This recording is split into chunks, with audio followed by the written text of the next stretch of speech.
Man, I grew up in an era where the Oilers would beat the Leafs 12-11 on a Saturday night. It was freaking awesome, and there was 4 scraps. So there's nothing wrong with river hockey. You gotta get that other team to engage, and I think that's one thing the NHL should look at is to make the rules, or at least enforce the rules, so that both teams engage in offensive hockey instead of both teams engaging in defensive hockey. Because to be frank, some of that late round playoff hockey was tough to watch Oh yeah, this year. The conference Oh, final was yeah. bad. The Islanders. It was Straight up say it. boring. Oh, It was yeah. boring. Yeah. When my friends who are lifelong fans contact me and they say they haven't been watching, that's not because they're bad hockey fans. It's because they don't like watching bad hockey, and it was tough to watch some nights. Mm-hmm. Yeah. So Barry Trott's teams are notoriously tough to watch. yeah. So the NFL and the NBA have adjusted their rules so that offense is rewarded. The NHL has to figure out a way to do the same thing, because my son and I were at the Christmas game, December 22nd, Leafs 8, Carolina 6. Yes. Friggin' blast. So And good. now I know there's guys out there who goes, well, you don't understand the game. That's not good hockey because this guy was defensive irresponsible. That's what I want. Every goal happens because somebody makes a mistake.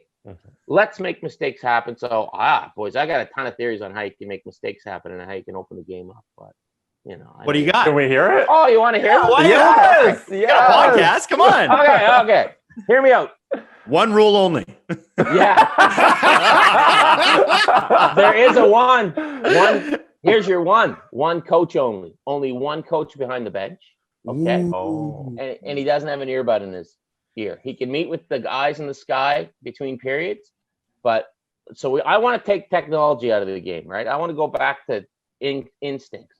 So no laptops or monitors on the bench either. And I know everyone's like, well, that's the modern game. Frig off. So I don't hate that. So no earbuds on the bench. Okay. So with one coach, guess what's going to happen? He's going to be down talking to these guys on the forward side, where the defense have to change on the fly. And so chaos is going to erupt. Chaos equals goals, because chaos is a fancy word for people making mistakes, right? Chaos doesn't associate with everyone doing the right thing. Players will have to will have to manage themselves. Like old Reg Dunlop, boys, player coach. Reggie couldn't talk to the second line while Reggie was out there, right? So I think that would create more mistakes equal more offense. Get rid of the trapezoid, get that out of there. And if a goalie goes out to play the puck, you can absolutely hammer him like back in the day. That'll keep the goalie in the net, which will make more loose pucks. Put the red line back in. There's too much of this pass from your own blue line. Buddy chips it right before the other blue line. It's a glorified 200-foot dump in. I love getting pucks in deep, but not at the expense of offense. So those are just like, I could go on all day. Also, like, enforce the rules. I know that's tougher, but here's the other thing. I was always big on call the game by the rules, and then they started doing that in 2004. But And there was like 18 penalties a game. Yeah. There's been overcorrection. Not only that, the game is, and I hate saying this, it's too fast, right? You need to be able to pick a guy a little, and you can go back, you can adjust to the way it was, and then if it gets too back, you can go back to the way it was. But if you guys watch the game from back in the day, everybody laughs, goes, it was so slow.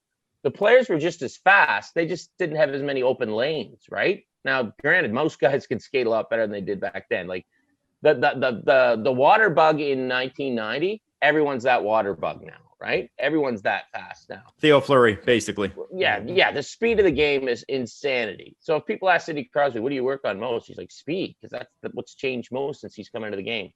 So put the red line back in. One coach on the bench. I want to go back to one ref. I want communism, boys. I want a dictator on the ice. Okay. I want a guy missing calls. I want chaos. So, but my big thing, and my big thing is one coach on the bench with no outside communication to the bench.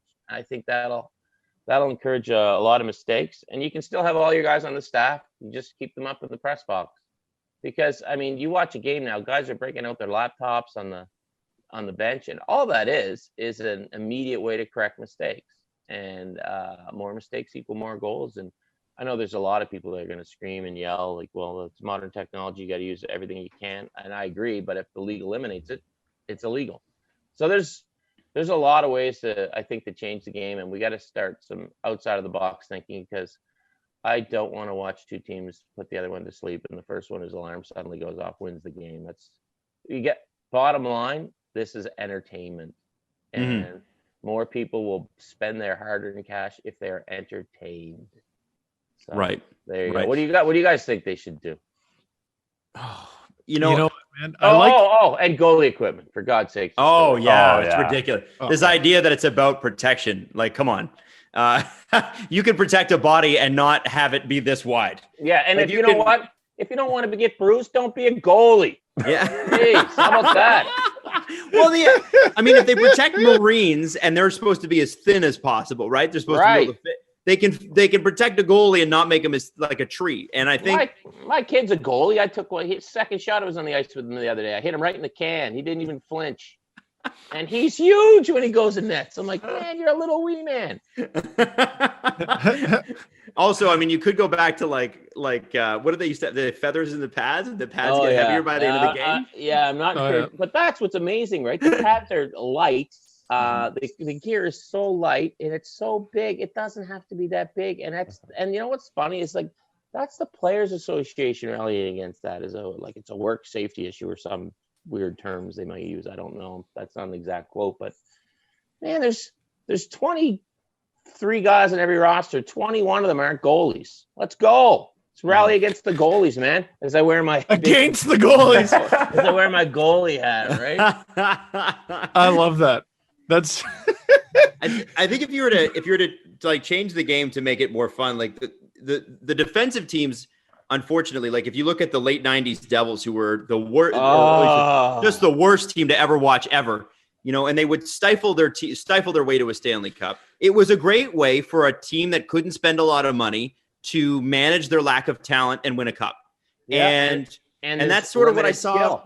Yeah, 100%. And you sort of see that with nothing against the Islanders, but you couldn't say that the Islanders' top end skill is up there with elite in the game. And I think any Islanders fan would tell you that they have some elite skill, but it's not like Anders Lee is like, whoa, holy man, he's the next Sidney Crosby.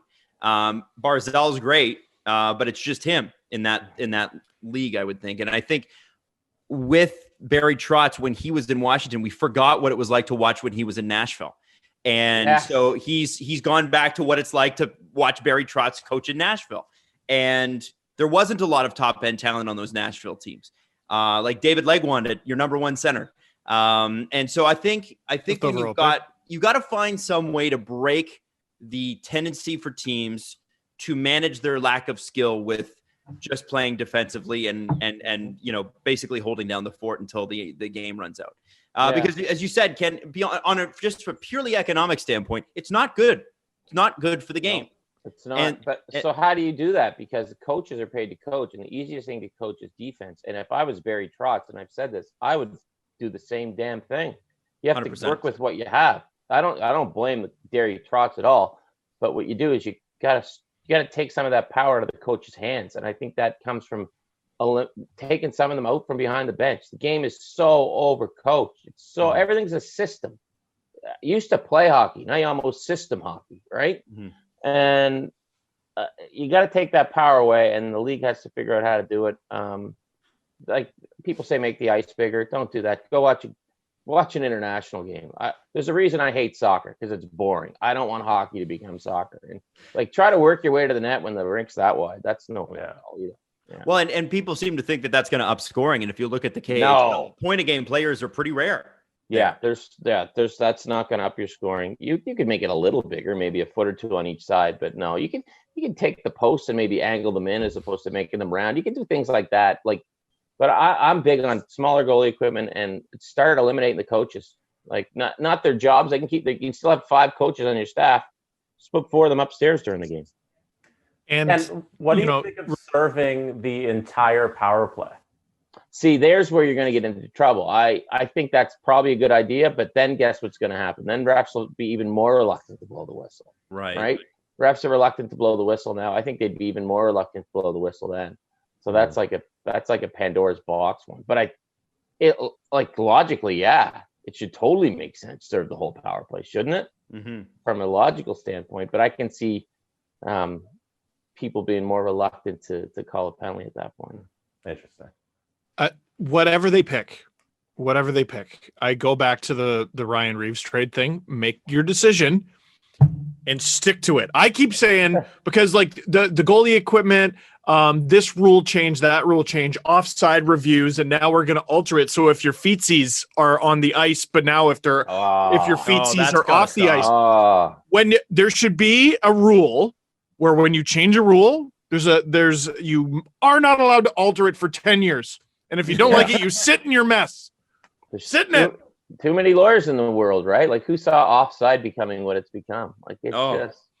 Well, and tell me how it's fair that a team that has sustained offensive zone pressure for 45 seconds, but may have maybe entered illegally by an inch, is penalized for scoring a great goal. Like, it's that, not. You're killing the game. And thank you. And I look, boys, people laughed at me for this before, and they go, you can't go back. And I've said, get instant replay out of the game.